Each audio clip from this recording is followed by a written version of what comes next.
the hairs on my body started standing on end. Silent. Nothing there.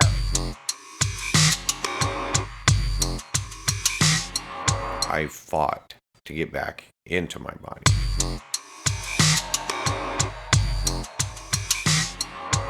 You are going to be of vital importance of helping us convince the masses.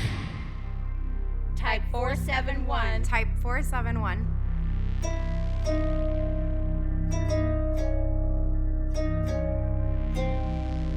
Bridge to the other world. Bridge to the other world. Welcome to Type 471. I'm Sam Kitchen. Today I will be speaking with a guest who is interested in she works in an area, a field in which I am very interested. My guest today is Ellen Parsons. She is a Reiki healer. She is a hypnotherapist, and she is a practitioner of Edgar Cayce Egyptian energy healing. And I've been a student of the Edgar Cayce material for over 25 years now. So I'm always interested in talking about Edgar Cayce. And I'm very much looking forward to what Ellen Parsons has to say about her work and outlook, etc. It's going to be a good conversation. So Ellen Parsons, welcome to Type 471. How you doing today? Very well. Thank you for having me today. It's my pleasure. Thank you for taking the time to speak with me today. So, you wanted to begin this interview at exactly 3:33, and I am also very fond of the number 3 in 3 sets of 3. So, I just wanted to ask, what specifically does that mean to you? Why did you want to start the show at exactly 3:33? Well, I listened to my guidance, and I heard 3:33, and I said, okay, 3:33. Really? And for me, that's like, I believe in angels, so I always listen because I can hear. I'm a clear audience. Excellent. And I can also see energies. Oh, excellent. Well, we're going to have a lot to talk about today. That's really cool. So you didn't have a preconceived idea about starting the interview at 3:33, that it wasn't something that just sounded good to you.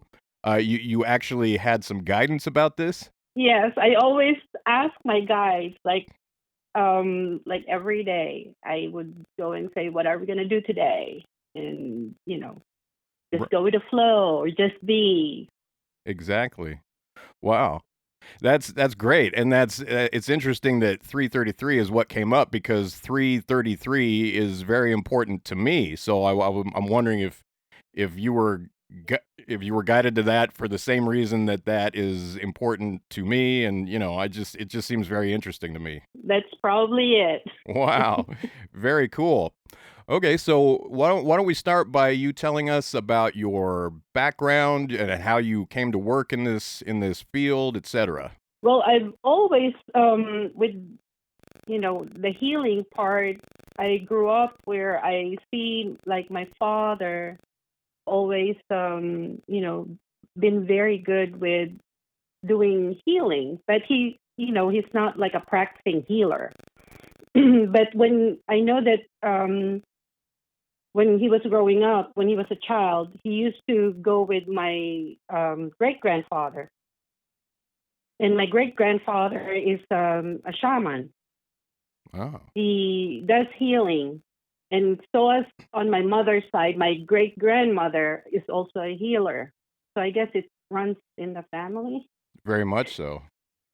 And my son now is also doing the same thing. Right now, he's working in the events and doing workshops. So, right. Yeah. Great. That's amazing. So your great grandfather was a shaman. Of what group? What group did he come from? It's in the Philippines. I am not, familiar with how where it came from, but that's what I was told, that he's always been a great healer for his community in the Philippines. That's excellent. Wow. Yeah, and these things do tend to run in families. You tend to have families of people who are sensitive in certain areas. Like Edgar Cayce himself, he was, he had psychic abilities from the time that he was a child, and his grandfather was also a very sensitive person, and he had abilities in his own right. So, I mean, these things do tend to run in families. I come from a family of very sensitive people. We all are very much in tuned and telepathic, and we're all very psychically aware people in my family. So I hear you. These things do tend to run in families, and that's really great. So yeah, Yeah. yeah.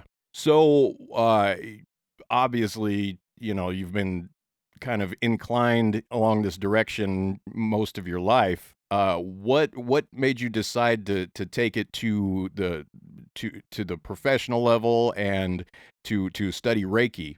Oh, it was just, I guess, because I've been asking what I'm supposed to do, what am I here for? Right. And the teachers just kept showing up. That's what they said. Once you ask, they're going to come. So that's what's been happening with me. And so I've been guided to go and do the Reiki. I have a great teacher, teachers. So I followed Master Asui. That's the Reiki master. And the one that introduced that to me is a lady named Karen Demers. And she used to live here in Virginia. So I studied under her. And then I also had another teacher. They just kept popping. Yeah. So I just followed, wherever my guidance go. And I'm a seeker. I like to learn a lot. So, just to back up, how did you first become familiar, or how did your clairaudience first begin to manifest in your life? I'm sure this must have began as a child. I have a bad left ear growing up, and for some reason that was the good ear. That's where I can hear. Oh, wow. So it's just that, I hear it from my mom when I give her, what she calls massage, and I'll just put my hands growing up on, whatever pain is. She'll say, "You have a very, your hands are really healing." Because my hands heat up when you start, I start doing the healing. It depends on what your body needs. It's either a lot of heat or cold. It's often the case that energy healers, their hands will heat up. There will be intense heat, or like you say, cold. I mean, sometimes that's why we have the icy hot cream. Sometimes you need hot, sometimes you need cold, and the energies of a healer can accommodate, certainly. That actually reminds me of an adept, a monk who would take people to a cave in, I believe it was Tibet. I'm not sure if it was Tibet or China. I believe it was Tibet, and he would demonstrate his Kundalini abilities by actually dipping his fingers into rock, and the rock would kind of melt, and he would his fingerprints are actually still visible in this cave. Have you ever heard of that? Do you know the guy I'm talking about? No, I have not. That's pretty cool. It is. It's super cool. I love that. And you can see these pictures of this rock, and it looks like the rock was just kind of like mud, and he just kind of dipped his fingers in and scooped out the solid rock with his fingers. It's kind of amazing. Wow. Yeah. So the energies of the body, Kundalini, healing energies, they can do a lot of stuff, that's for sure. Yes, because now I also have learned that you can do long distance healing, and I've been practicing that too. If I have, someone that will ask me that they need something and healing, and I just send it, and then I will get a feedback and says, "Oh, thank you so much, I feel better." Yeah. I know it works. Right. That's excellent. So, how does the long distance healing process work for you? Like, take us through the steps.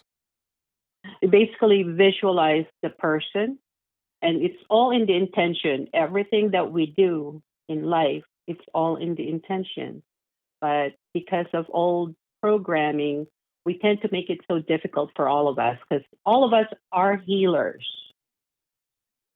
And when we do things like healing the person in front of us, we're basically holding space for them. And they're the one that's healing themselves. I think that's where the guidance comes when when I'm hearing things. Basically, it's their other aspect or their higher self telling me where to go and be just the conduit of that energy. Absolutely, yeah. So you mentioned guides. What are some of the things that guides might say to you? Like, how does this manifest for you? Paint a clear picture for us of how this process occurs for you. I think for most of us know the guides as your guardian angels. So for me, that's what I have. I always have the guides, just like you. You have your guides with you that came in here before you were born. What I have learned is that we have signed a contract with all these guides who's going to guide you all through your life here on Earth and basically guide you in what you're supposed to do. It's up to you to listen or not. Mm-hmm. And those are the whispers that basically you hear, the thoughts. And what you hear is basically it sounds like you. Mm-hmm. But it's your guides. Right. Just hearing, you're not hearing other people's, other voices and stuff. You're hearing the same voice. That's when the oneness kick in. We are one with the source. I don't know if you have, the same belief that. I absolutely do, yeah. So that's the guidance. I always work with the highest, vibration. I always work with the divine. And it's just a lovely thing. Just knowing that we are never alone, I feel very, very safe. And I know that I am not. I never been alone. It's like when you feel that goosebumps that we are always talking about. That's your guide, just being there, ready to help us anytime we ask for help. Because they cannot. There's a law. There's a universal law that they cannot do anything until you ask. So once we ask for help, that's when they come and rescue. They're just waiting for all of us to just ask. Like they're very eager to help us. We just need to ask. That's when I guess one point in my life where I started asking, like, I feel like I'm just here. So I started asking, please help me. Show me the way. Like, what do I have to do to make this life better? And that's when that's when I started getting all the answers. We just have to learn how to ask when it's needed. Absolutely. And I am very glad you said that because people really need to know that. People just sit around wondering, much like you described yourself as doing before, what am I supposed to be doing? I feel like I'm just here. What is my purpose? I've actually heard of people saying that just recently, like, I don't know what my purpose is. I don't know what I'm doing. So that's very important. That's a very important message. And we're at a time when people really need to embrace that because there's a lot of, just listlessness and pointlessness that people feel these days. And they need to know that they can just ask. They're supposed to just ask and be guided, and people will be shown what they're supposed to do. Yes, we can all tap into that energy. It's just a matter of us asking. We're never helpless. my gosh, if you just open your heart and always live in your heart, everything is just beautiful. Your life will be beautiful every day. Mm-hmm. Always be using the gratitude every day and not questioning anything that, like, why did this happen? It shouldn't be that way. It's what is this thing teaching me today? And you also mentioned going straight to the source, and I think that's a very important message as well. People often talk about relying on higher, what they perceive as higher beings, like extraterrestrials. And there's that's not to say that there's anything wrong with interacting with these beings, especially beings who are well intentioned. But it is important for our guidance to go straight to the source. You want to go to the highest That's correct. source possible, and that is the source. You want to go to the highest vibration. You want to go straight to the highest, not, Yeah. right. That's anywhere else. Why would you go and do that for yourself? Exactly, And yes.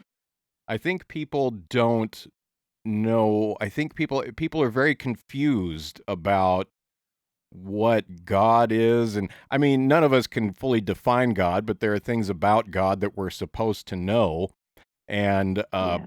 and people just don't know what that is these days. I think people we kind of have inherited 2,000 years of complete misunderstanding of spiritual teachings, and we have the Roman Empire to thank for this, and the cultural descendants of the Roman Empire Yeah. in Western European culture, and all the way on down to ourselves.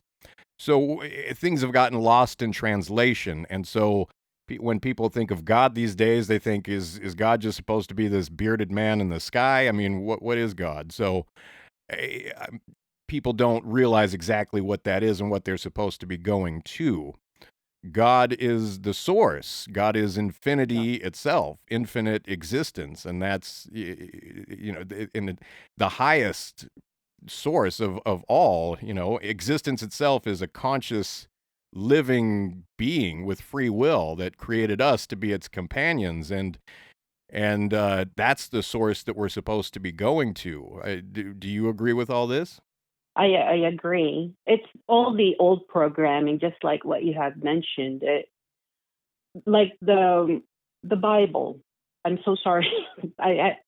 The Bible, as you know, and I know, there's always like made by King James, or it's all been modified Right. for the benefit of all those people, so that they can control other people.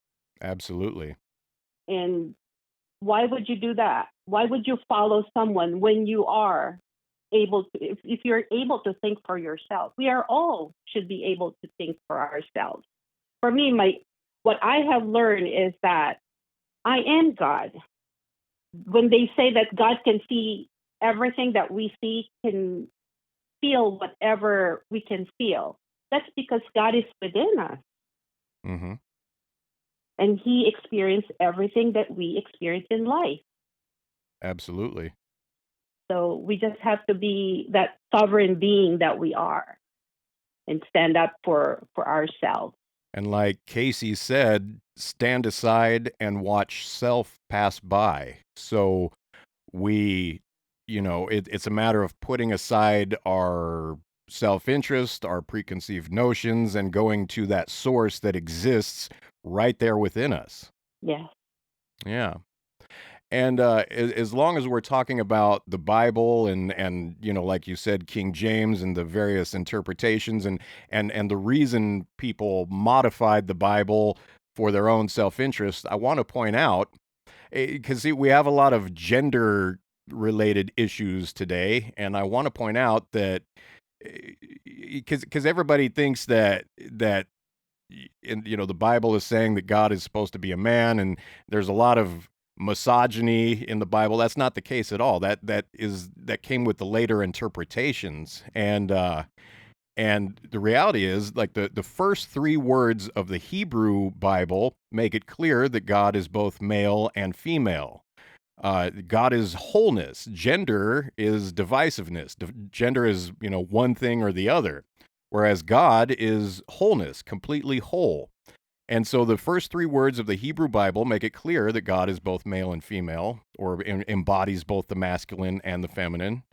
And the Jordan Codex, the lead and copper bound book found in Jordan that contains the only contemporary portrait of Jesus of Nazareth, makes it clear that Jesus also taught that God encompasses both the masculine and the feminine. So I just wanted to point that out. I mean, we have a lot of misunderstandings today about these things, and we have our misunderstandings of the Bible and biblical teachings, and then there is actually what the Bible is actually saying. So I just wanted to take a moment to point out, not to throw out the baby with the bathwater, just because we disagree with the interpretations of the Bible that we've been fed our whole lives, does not mean we're actually disagreeing with what the Bible is actually saying. We need to learn to discern between the two. Yes, I agree. I think that's what's happening now, is what most of the light workers or wage showers are doing to what they call rise of the divine feminine. Mm-hmm. You can see a lot of we're trying to balance everything here on Earth because of the the old programming that the man is supposed to be doing this and that God is a man. Right. The source is only man, but now it's coming up now, the balance of it all. That's why we have that yin and yang, balancing the feminine and the masculine. And people are feeling that now, most of the people. But there are still people that are working on it, which is fine. Sure, it's a process. Edgar Cayce spoke about Arcturians, and he spoke about Arcturus as being an area in the universe in which souls may reside after they've developed beyond the place of this earth. And he did allude to beings there, but it seems that people have experienced things that kind of further specify and elaborate upon the things that Edgar Cayce was talking about in relation to Arcturus and the beings that reside near Arcturus. And you've said a little bit about that. I want to know your views on the Arcturian people. I had the one hypnosis that I did where this Arcturian, I think her name is Lisa. And she showed up and she's the guide for this client of mine. And what a beautiful being. Apparently in their place, it's very tropical. So she asked, I had to put like a couple of blankets because I keep my house like in the 60s. Mm-hmm. She said she was so cold. So they're just here. They're here to help. And what I was told is that it's basically all in our thoughts. They're a thought away. When they say that, it's really, you ask them and they're right here. Mm-hmm. Right. So they are all beings that they're part of the Galactic Federation of Light, and they are here to help raise the vibration here on Earth and help all of us be awakened. When they say be awakened, it's just know who we truly are, where we came from. And for me, oh my gosh, my eye opening really is when I went to Mount Shasta. Ah. And that's when I did the workshop with this beautiful being also named Kalina Molnar. And she's a very good teacher too. She shares all her knowledge to whoever is willing to learn. So she is a light language activator. So I got activated in Mount Shasta with her and all this beautiful soul family that I met over there.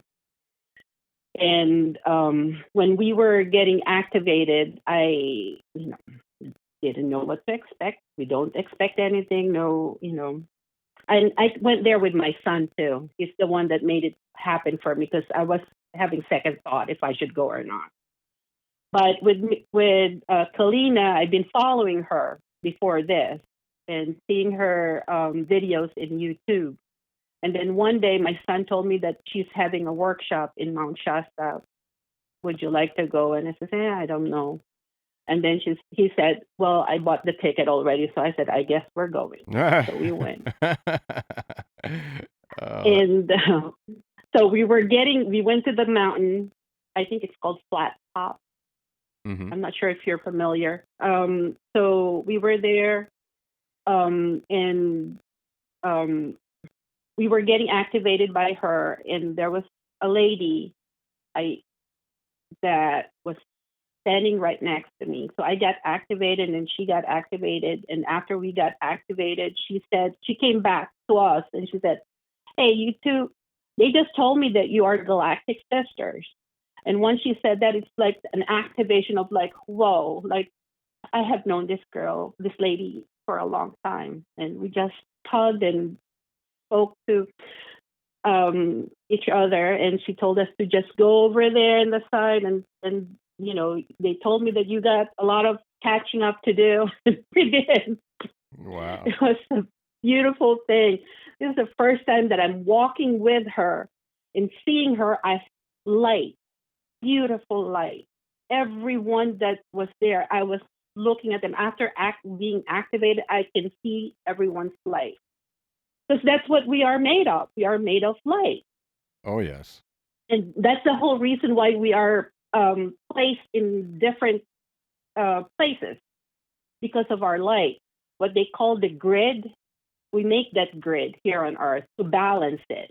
And so it was just from then on, it was just magical. Everything was magic for me. And after that day, me and my son and the other, I think 1, 2, 3, 5 of us went touring around Mount Shasta, and the gentleman took us to Pluto's Cave.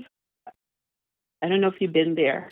I but haven't. That place, people have been telling me. You have to go. Yeah. Oh my gosh, you have to go. So Pluto's Cave, we went walking. This is just so. Oh my gosh, it's so beautiful in there. We were walking in, and I started seeing like all around me, purple, mm-hmm. and all my steps were green. And I said, "Oh my gosh, Augie, what's going on?" And he says, "Mother is with us." The energy was just so beautiful and loving. So all the steps, I can see green and purple all around. And then we walk, and there are big boulders there that you have to walk on and to go through that cave. I know that they are guiding us all through that cave, and we had to go at the very end of it. That was our guidance, because they wanted to go down, and I said no. They said stop here. So it looks like a theater, and everywhere you look, it looks like you're outside Earth, like in the galaxy, because there are stars, and you can see a big head and shadow. You can see shadow people or beings. In the cave itself, you can see all these things? In the cave, I just started blurting out with light language songs. And then they started, all the people that was that were with me started saying their light language also. And then one of the people that I was with, he said that one of the beings said that, thank you so much for being here. It's time. Basically, the change is now. So I can get goosebumps. it was just it's everybody's voting for all of us to make that change, to just be awakened and know that what we truly are here for. We're just not here to just eat, sleep, and go to work. That's not our main goal. I couldn't agree more. And everything you've said, that's just so beautiful. What an amazing experience. What an amazing level of awareness to participate in. Well, that's going out. So we were done with whatever we did, what we had to do. So walking out of the cave, I just realized how hard it will be to go back out because of the big boulders. When we were walking in, it was just like a fun thing, like nothing was, like you're floating to go inside. And I'm like, oh, how did we get here? So I said, I shouted and says, hey, angels, we need help. And in the middle of that cave, there was light that came out from the sky. Wow. And there was a white feather that was floating in that light. And I'm like, and then my son shouted, Mom, it's right here. They put lots of feathers in our path where we're supposed to walk. Feathers that wasn't there when we came in. Whoa. And you found your way out that way? And we found our way out nice and safe. Oh, that's amazing. I love that. Oh my gosh. That was the magic, very magical. Yes, you have to go to Pluto's cave. Oh yes, I do. People have been telling me about it and how I need to go, and I it's definitely on my list of things that I have to explore in this area. You see, I moved to Siskiyou County. I lost everything in the campfire in Paradise, and I chose to come to Siskiyou County after that because of just the nature of this area, because of the things that happen here, because of the experiences that people have here, and the spiritual nature of this area, as well as the Bigfoot and Sasquatch experiences that people have here. I'm very big into investigating Sasquatch. So this is kind of an epicenter of all the things that I want to bring people's awareness to. So that's why I chose to come to Siskiyou County, and Pluto's Cave is one of those areas that people keep talking about as being a very special place to explore. It's just that there are so many places. There's so much in this area to explore. I mean, I could spend the rest of my life here and, maybe I'll make a dent in it. Who knows? But, it's just, there's so much to explore here. But yes, Pluto's Cave is definitely one of those prominent areas that I need to visit very soon. When it's time, you will be there. Yes, certainly. I think it's interesting that you mentioned the colors purple and green, that your footsteps lit up green, and there was also purple energy that you were seeing. This strikes me as interesting for a few different reasons. First of all, purple and green are complementary opposite colors on the color spectrum. Secondly, green is a healing color, and purple is a color of very, very high spiritual awareness. That's a very high vibrational color that we experience in the top, our highest chakras. So this strikes me as very appropriate that these two colors would appear together. It's like being when they say that we are a multidimensional being, and like seeing the universe within us and being there, because we can just be there in one blink of an eye. And I felt like we're there, like we're. It's very hard to explain, but it's, my goodness, I wish everyone can be there. And at that time, it was just a very, my goodness, a great blessing to be able to experience that. I always call it magic.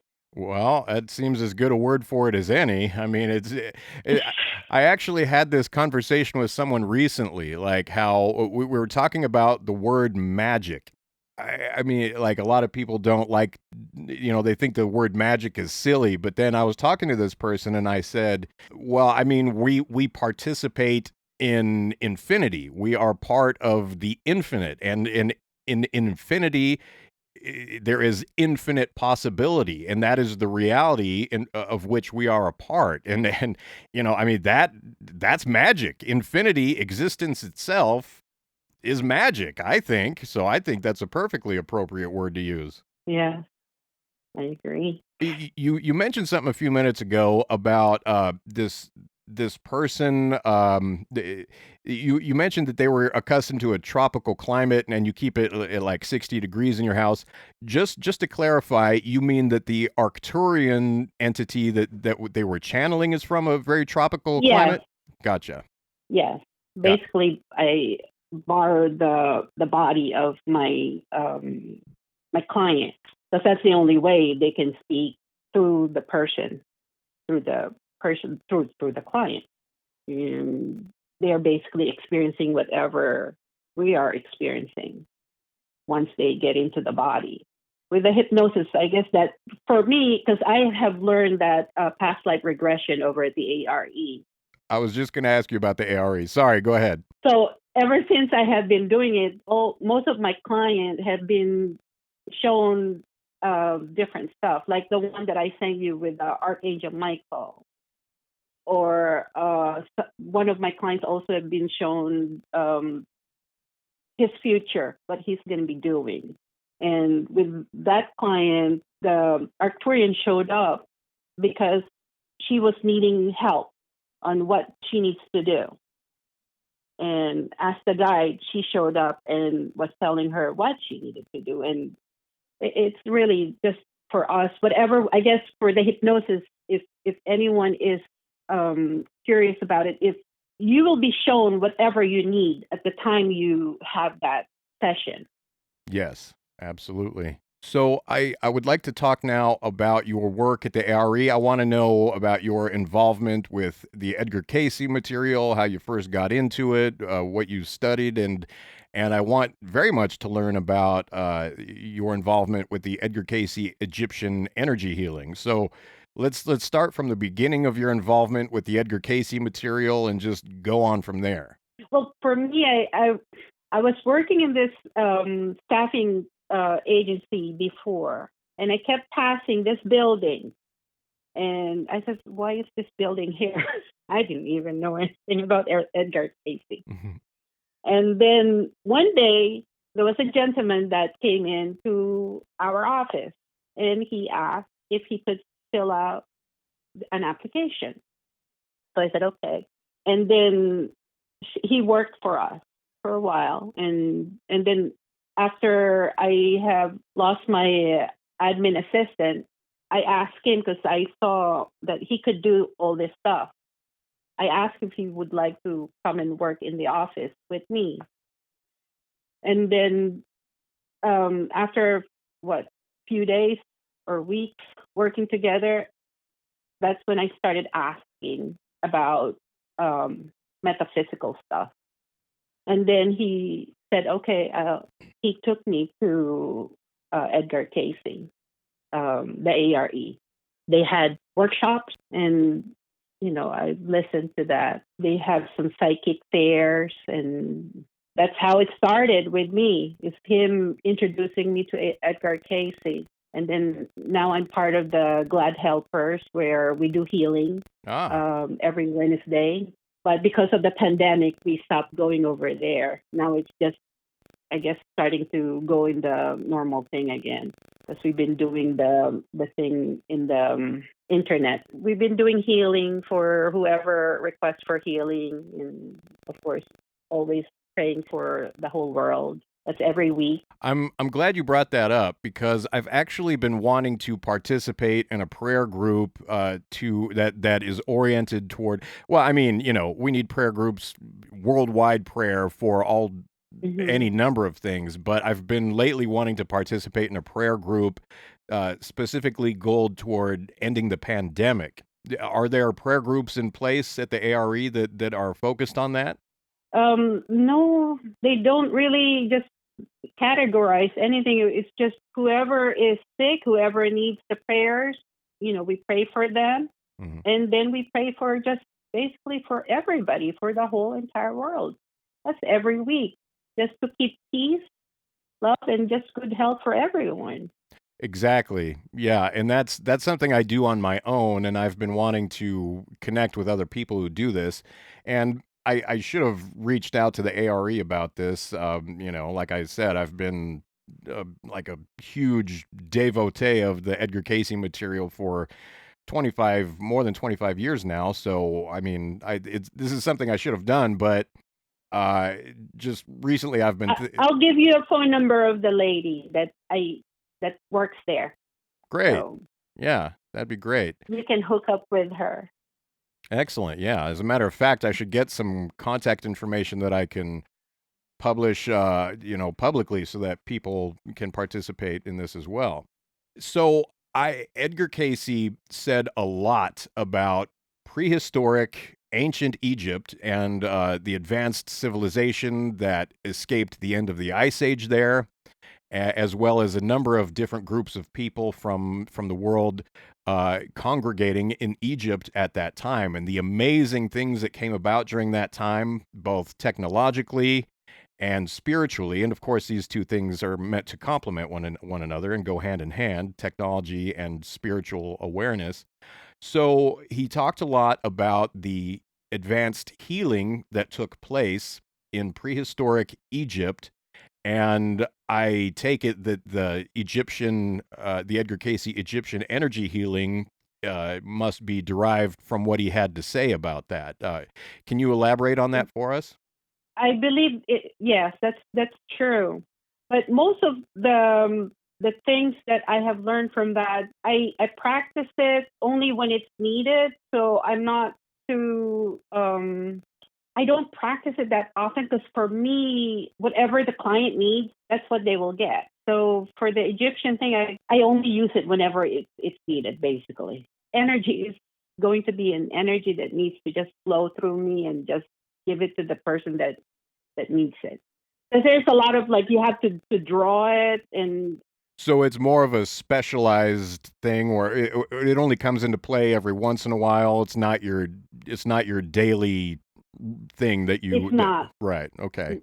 No. So how does the Edgar Cayce Egyptian energy healing differ from what you do on a daily basis?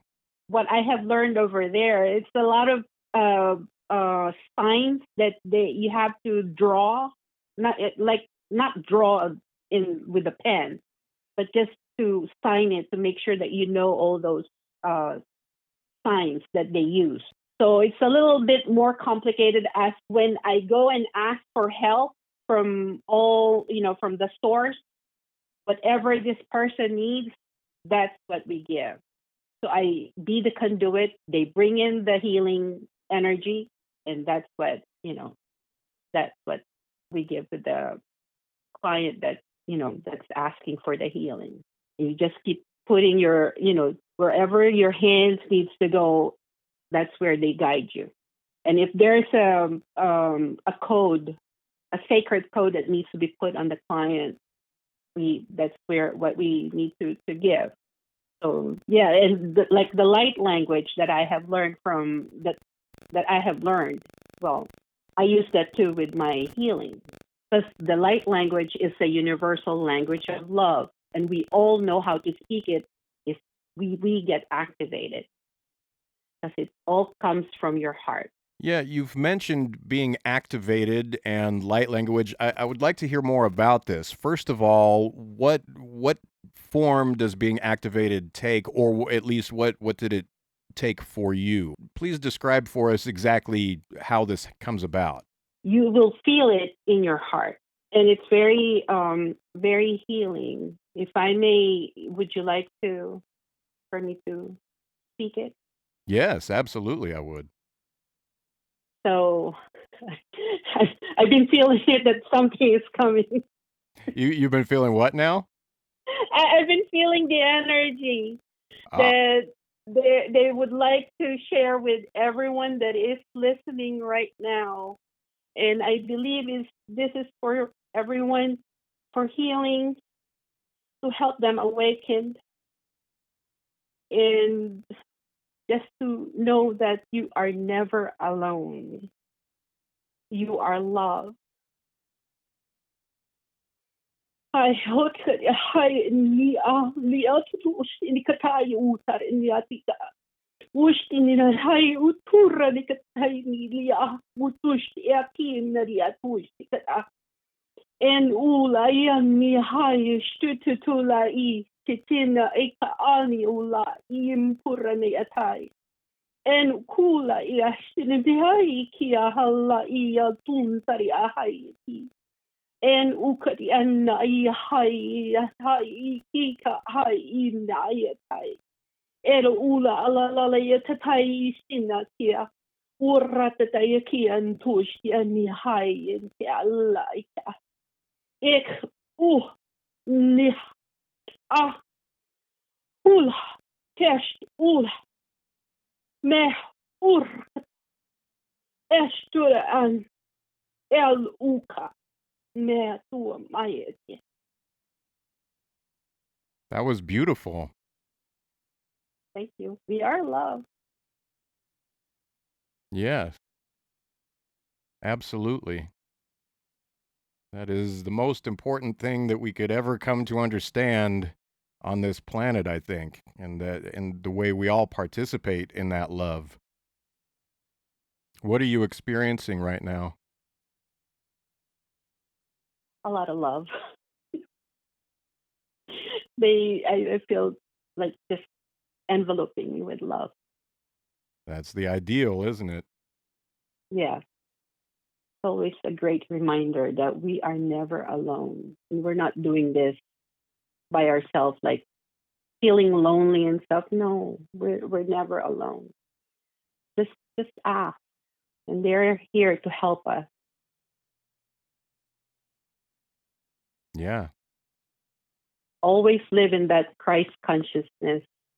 Just having it, you know that it's in your heart, that God lives within us. And that's another thing that people need to understand, what Christ consciousness is. The word Christ itself it comes from the Greek word Christos. And in this case, the word means to be anointed. So it means to participate in the highest level of existence. It means to be anointed into the highest level of consciousness and the highest level of being. So, Yeah. so the Christ consciousness is something that we are all a part of and that we all are destined to live. It's that's the highest form of life, and we are intended. It's not just following a man. It's basically that man was carrying that Christ consciousness. Exactly. Yes. And he did show us the pattern about how to achieve that, but the Christ consciousness is something that we all are a part of, and we do that, by living in a certain way, and which in turn cultivates that love that you're speaking about, and elevates our consciousness. It all happens simultaneously. It's all part of the same process. I agree. We're in the last few minutes of the show, Ellen. Is there anything more that you would like to share with us? I'm going to give your contact information and all that at the very end. But before I do that, is there anything else that you would like to convey to us? Basically, just be the love that you are. We are all made of love, and know that everyone, the help is just a thought away. You need to learn to ask. We all need to learn to ask. Because they cannot help us if we don't ask. That's right. Take that initial step and ask. We have to set the thing in motion. We need to ask for this to happen. I'm so glad that you shared that message with us today. Thank you. Thank you for having me today. Absolutely. It's been my distinct pleasure, Ellen. Now, if we want to learn more about you and what you do, and if we want to contact you and get involved with what you offer, how do we do that? Well, I have my site. It's ELLE number 2, C as in cat, OOLJ.wixsite, WIXSITE.com/energy healing, and that's it. You'll see my website, and some of my hypnosis are there too. And I have my phone number too, where you can reach me, and I can give that out. And 954-651-1201. If you need any help, someone to talk to, you can call me. And I'm here to spread the love. Well, that is certainly beautiful. And I'm going to put all of your links in the description of this episode, which you can find. You can find Type 471 podcast anywhere you get your podcasts. You can find it on Apple, Google, Spotify, what have you. Just look for Type 471. And like I said, in the description of this episode, you will find all of the links to follow Ellen Parsons and what she does, her Wix site that she referred to, as well as her YouTube channel. And likewise, this show has a brand new YouTube channel. Just look for Type 471 Podcast on YouTube. And again, all of Ellen's contact information is going to be right there in the description of this episode. So, Ellen Parsons, it's been an enlightening conversation. Thank you so much for joining us today on Type 471. It's been a pleasure. Thank you so much. It's been a pleasure for me too. Thank you so much for having me today. Oh, yes. Yes. My pleasure. Many blessings. Many blessings to you. God bless you, Ellen. Yes, thank you. You too. All right. You take care. Be sure to visit type471.wordpress.com to sign up to be notified when new episodes of this show become available. You can also connect with me on social media, access full episodes of this show, and report your own experiences to me. Just visit type471.wordpress.com. And again, look for the new Type 471 Podcast YouTube channel. Please be sure to like and subscribe. You can also just email me. If you want to report your experiences to me, you can email me at type471podcast@gmail.com. I'm Sam Kitchen. Thanks for listening to Type 471.